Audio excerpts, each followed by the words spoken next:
አስራት በአዲስ ኪዳን ብር ከ110 አለ ወይ? ይህንን ነገር አብራራልኝ ይላል። አስራት አዲስ ኪዳናዊ ነው ወይ ነው ባጭሩ። እና ሙሉን ዝርዝር ትምህርት ለማወቅ በአስራት ጉዳይ ላይ የወንጌል እውነት ቤተክርስቲያን ብላችሁ በአማርኛ ጽፋችሁ ሰርች ላይ ዩቲዩብ ማለት ነው ግቡ፣ ወይ ደግሞ ዛ ዩቲዩብ ላይ ዳዊት ፋሲል ሚኒስትሪ ብላችሁ ግቡ። እንደዚሁ አይነት ሎጎ ነች፣ ሰማያዊ ሎጎ በግና መስቀል ያለበት የወንጌል እውነት ቤተክርስቲያን በአማርኛ ወይንም ዳዊት ፋሲል ሚኒስትሪ በእንግሊዝኛ ጻፉ፣ ታገኙታላችሁ። እዛ ላይ በዝርዝር አውርተናል። በተጨማሪም እዛው ላይ ቪዲዮስ የሚለው ቪዲዮ ከ320 በላይ ቪዲዮዎች ናቸው እስካሁን የተለቀቁት። እነዚህን ገብታችሁ ተከታተሉ። አሁን ባልኳችሁ ዩቲዩብ ሰርች ላይ ይህን ጽፋችሁ አገኙ እና እዛ ውስጥ ደግሞ መስጠት የሚልም ትምህርት አለ። መስጠት የሚል ተከታታይ ትምህርት ምናልባት 10 ክፍል ያለው ይመስለኛል ካረሳሁት ትምህርት አለ። እሱንም ገብተህ ስማ። ከዘፍጥረት ጀምሮ መስጠት እንዴት እንደሆነ ያጠናንበት ክፍል ነው። አሁን በአዲስ ኪዳን እንዴት እንስጥ የሚለውንም እዛው ላይ ታገኛላችሁ በዝርዝር። ይሁንና በአጭር ለመመለስ ጠያቂው ያለው አስራት በአዲስ ኪዳን ከ110 ብር 10 አለን ይላል። እንደዛ ነው ወይ አይነት ይመስለኛል ጥያቄው።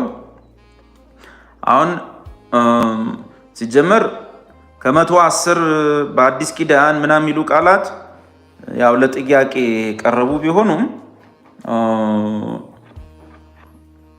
በዝርዝር እዛ ቪዲዮ ላይ ታገኛለህ። ባጭሩ አስራት የአዲስ ኪዳን አስተምሮ እንዳይደለ ከሞላ ጎደል አብዛኛው አገልጋይ ያውቃል። አዲስ አበባ ለአገልግሎት አንድ ቤተክርስቲያን ተጋበዝኩ። በመጋበዝ ሰዓት ፓስተሩን አስጨነቁት። የጋበዘውን ሰውዬ እንዴት ትጠራዋለህ? እንዴት ትጋብዘዋለህ? ተጨናነቁ። ምን ሆናችሁ ነው አልኳቸዋል። እሱ እኮ ዳዊት እኮ አስራትን ይቃወማል። ብዙዎች እንደዛ ነው።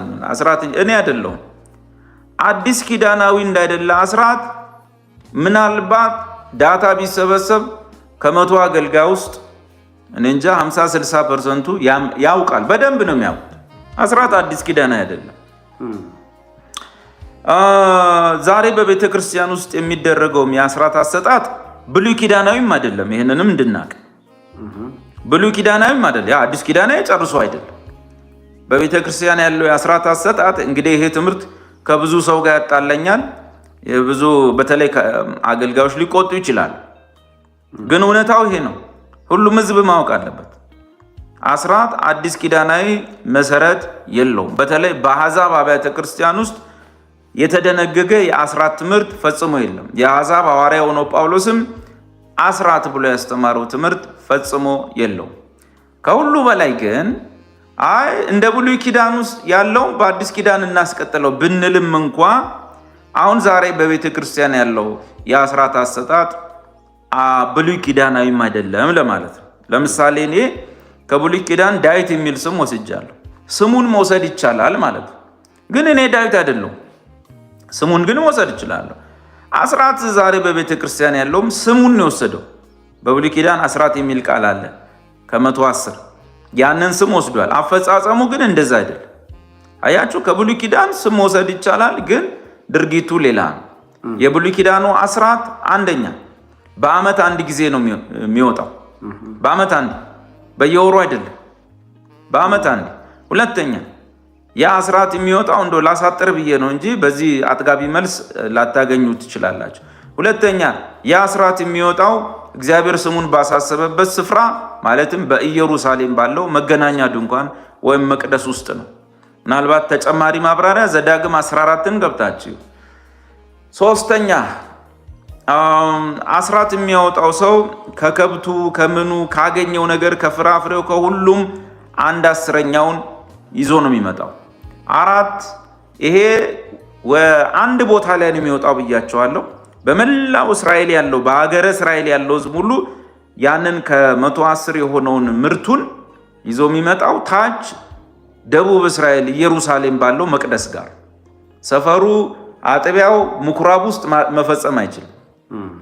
ይዞ ነው የሚመጣው። ታዲያ ከብቱን በጉን ይዞ ለመምጣት ሩቅ ስለሚሆንበት ሀገሩ መጽሐፉ ምን ይላል? ከብቶቹን ይዞ ሲመጣ መንገዱ ሩቅ ስለሆነ አስቡ እንግዲህ የሚሰዋበት ቦታ አዲስ አበባ ቢሆን ከመላው ኢትዮጵያ ከብት እየነዳ ወደ አዲስ አበባ መሄድ ይከብዳል። ስለዚህ ምን ያደርግ ይላል? ይሽጠውና ገንዘቡን በኪሱ ይዞ ይምጣ። ከዛ እዛ መገናኛው ድንኳን አካባቢ በጎች ኢየሱስ ትዝ ይላቸዋል በጅራፍ እየገረፈ ሲያስወጣ እዛው አካባቢ የሞቀ ገበያ አለ። ከዛው ይግዛና ይላል። ሌላው ተጨማሪ ስንተኛ ነጥብ እንደሆነ አለ ወይ አምስተኛ ሊሆን ይችላል። አስራት ውስጥ ከሚካተቱት ነገር ውስጥ አንዱ ብርቱ መጠጥ ነው። ሞቅ ያለ ስትጠጣው አናት ላይ የሚወጣ አረቄ መግዛት አለብህ። መጽሐፉ ነው የሚለው እና የታለ ሞቅ ያለ ነው እንደውም ብርቱ ነው የሚለው። በዚያም በገንዘቡ ሰውነቴ የፈለገውን በሬ ወይም በግ ወይም የወይን ጠጅ ወይም ብርቱ መጠጥ ሰውነቴ የሚሻው ሁሉ ትገዛለህ ነው የሚለው በአስራቱ ብር። ለማን? ለአስራቱ አውጪ። ከዛ በኋላ አስራቱ አውጪ ሰውዬ መጀመሪያ ይሄን ይዞ የመጣውን የገዛውንም ከብት ብርቱ መጠጡንም ቤተሰቦቹን ይዞ ይመጣና መገናኛው ድንኳን ደጃፍ ቁጭ ብሎ ይበላል። ራሱንም ይበላው። ከዛ በኋላ ሌዋውያን ካህናት ርስትና ጉልት ስለሌላቸው ለነሱ ደግሞ ድርጎ ይሰጣቸዋል፣ የተወሰነ ያካፍላቸዋል። በዋነኛነት ግን ራሱ ነው ይበላል። እንዲህ ያለን ስለ አስራት ካጠናን ከአዲሱ ኪዳን በቤተ ክርስቲያን ካለው አሰጣጥ ጋር ምንም አይነት ግንኙነት የለም ስም ከመውሰዱ በቀር። አንዳንዶች ከብሉይ ኪዳን የሆነ ስም ወስደው ለራሳቸው አምልኮ ቤት የሚጠቀሟቸውን ቁሳቁሶች ስም እንደሚሰይሙለት ግን እንዳይደለ እኛም አስራት የሚል ወስደናል። አፈጻጸሙ ግን እዚህ እንደ ብሉይ እንኳን ሊሆን አይችልም። በአዲስ ኪዳን እንዴት እንስጥ ከሆነ አንደኛ ቆሮንቶስ መጽሐፍ ላይ አለ። የተወሰነ የአዲስ ኪዳን መጽሐፍቶችን ብንጠቀም ነው የሚሻለው። ባጭሩ ግን ሁለተኛ ቆሮንቶስ ምዕራፍ 8 እና ምዕራፍ 9ን ማጥናት ይሻላል።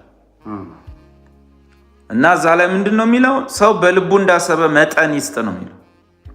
መጠኑ ሰው በልቡ እንዳሰበ መጠን እንጂ ከ110 የሚል ለአሕዛብ አብያተ ክርስቲያናት ጳውሎስ አልደነገገም። ከዛ ደግሞ በብዛትም የሚሰጥ ካለ ይባረካል፣ በጥቂትም የሚዘራ በጥቂት ይባረካል።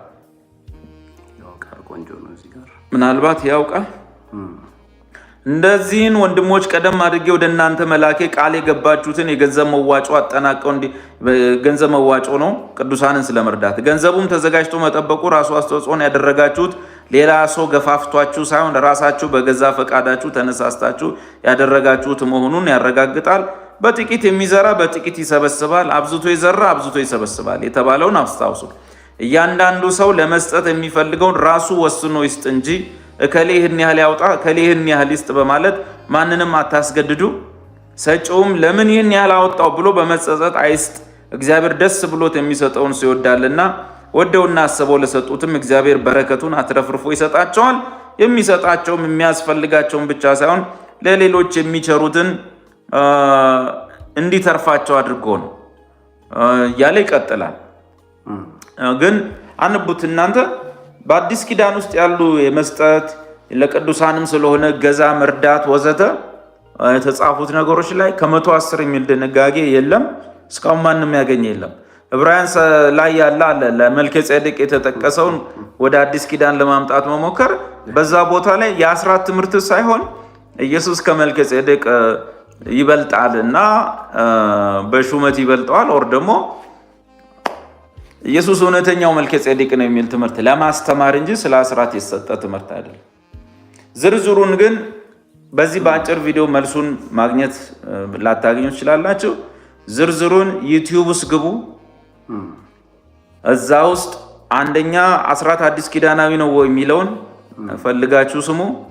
ሁለተኛ ደግሞ መስጠት የሚል ትምህርት አለ ከዘፍጥረት እስከ መጨረሻው። እሱን ለመዳሰስ ሞክሩ። ጸጋ ይብዛላችሁ።